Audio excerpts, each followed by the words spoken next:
Good afternoon from Siachen base camp. বাবা, এই ভিডিওটা তোমার জন্য শুধুমাত্র। কালকে তোমার সাথে ফোনে কথা হয়েছিল আমার।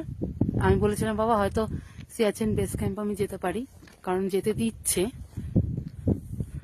তো তুমি বলেছিলে মোনা, সুযোগ যখন পাচ্ছিস একবার ঘুরে আয়। তাই আমি বলছিলাম ঠিক আছে, চেষ্টা করব, যদি যেতে পারি তোমাকে আমি জানাবো।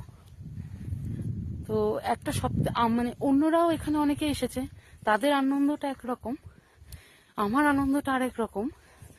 যে তুমি সিয়াচিনে ছিলে, তার বেস ক্যাম্প অব্দি আমি যেতে পেরেছি। জীবনের সব থেকে হয়তো বড় অ্যাচিভমেন্ট এটা আমার কাছে। কার কাছে কি আমি জানি না, আমার কাছে এটা সব থেকে বড় অ্যাচিভমেন্ট। পিছনে মিলিটারি এরিয়া। এখানকার টেম্পারেচার -1 চলছে। ভীষণ হাওয়া দিচ্ছে, ভীষণ ঠান্ডা এখানে।